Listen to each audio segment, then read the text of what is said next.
This is the new Land Cruiser 300. It's the latest version of Toyota's legendary 4x4, and it's an alternative to the Land Rover Defender and Mercedes G-Class. And in this video, I'm going to tell you everything you need to know about it. Some off-roaders have barely changed since they first went on sale. Well, visually anyway. Take the Jeep Wrangler for example.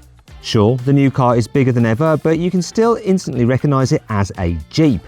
The same goes for the Mercedes G-Class. Yes, it's a bit bigger now and has independent front suspension instead of an old-fashioned beam axle, but it still looks really similar to the original G-Wagon. Other off-roaders have been given a modern overhaul, like the new Land Rover Defender. You'd never mistake this for an old-school Land Rover, but it still has a similar character.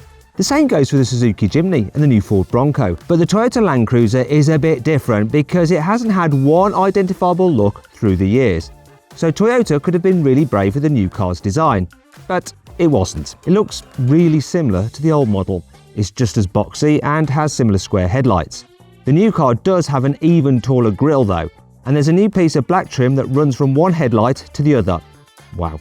It also looks a bit tougher than the old Land Cruiser from the side, because it has some extra wheel arch extensions and deeper side skirts. The rear pillar is a slightly different shape now, but you'll probably only notice if you're a proper Land Cruiser nerd.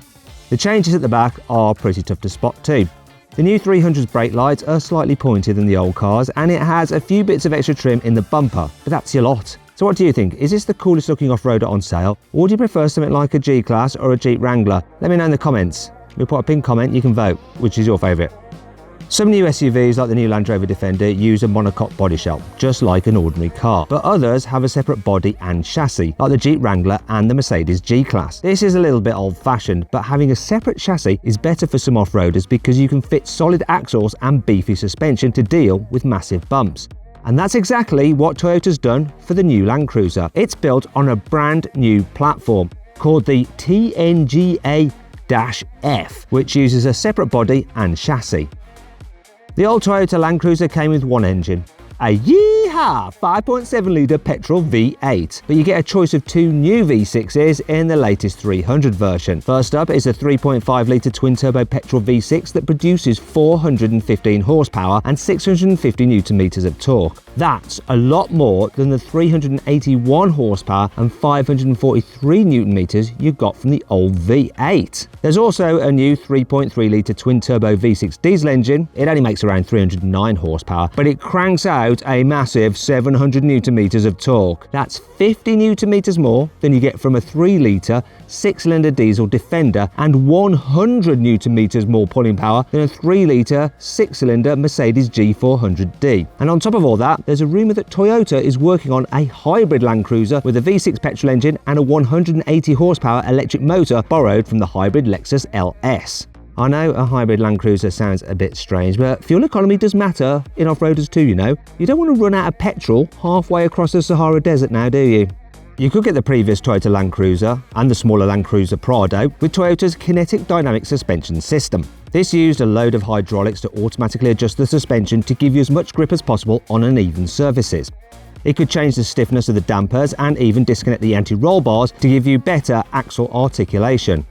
The new Land Cruiser uses a similar system, but it's controlled by electronics instead of hydraulics, which helps it react faster to changing conditions. Toyota says this is the first time an electronic system like this has been fitted to an SUV. Some SUVs are all about style over substance, but others have to deliver the goods, like the Mercedes G-Class and the Land Rover Defender. Well, the same goes for the new Toyota Land Cruiser. The new model comes with four-wheel drive and locking differentials as standard, obviously, but there's also a system called the Multi-Terrain Select. This can automatically detect what surface you're driving on and set the car up for you, which is handy if you don't want to fiddle with the settings yourself. There's also a new multi-terrain monitor system. This works a bit like the ClearSight system in a Land Rover Defender, and it shows you a view through the car's bonnet on the infotainment system.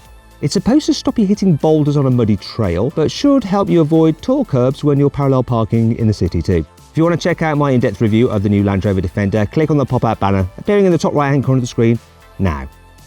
The old Land Cruiser came with an 8-speed automatic gearbox, but there's no such thing as too many gears in an off-roader. So, Toyota has crammed a whopping 10 gears into the new car. Don't worry, you still get the usual low-range gears, so you can engage super slow crawler modes to deal with steep slopes. But these extra gear ratios should help it use less fuel and emit less carbon dioxide when you're cruising on the road. The old Toyota Land Cruiser and even the smaller Prado model were brilliant off-road, but not the best on it. So Toyota has made a few changes to the new car to fix its on-road manners. For starters, its new platform is stiffer and has a lower centre of gravity than the old cars. This will help it deal with bumps better and should stop it from leaning so much in faster corners. But that's not all, because Toyota has made the new car much lighter, partly thanks to its new aluminium roof instead of the old car's steel one. The old Land Cruiser weighed more than 2,600 kilos, but the new car is 200 kilograms lighter, and reducing a car's weight makes everything better, from performance to fuel economy to tyre wear and handling, of course. Toyota has also added some upgraded safety kit, including pedestrian and cyclist detection, which might be handy if you're not used to driving such a massive car in town. Toyota has given the new Land Cruiser's interior a thorough makeover. The old car looked like it was stuck in the early 2000s, but the new model is way more high-tech. There's a new dashboard design, but the biggest change is the huge central touchscreen. This controls most of the car's functions, but not the climate control. You still get a row of old-fashioned physical buttons for that, which is great news and easier to operate when you're driving. You can get the new Land Cruiser with 5 or 7 seats, just like the old model. And because the new car is almost exactly the same size, it'll be just as roomy inside too. Toyota has also revealed a GR version of the new Land Cruiser. Yeah, a GR as in Gazoo Racing. You know, the people who built the awesome Yaris GRMN and the epic GR Yaris. But don't get too excited. This new Land Cruiser isn't some rally spec homologation special. It's more like a visual upgrade pack, a bit like Audi's S-Line or Mercedes AMG line. This means you get some different alloy wheels and new black bumpers that should hide any scratches you get while off-roading.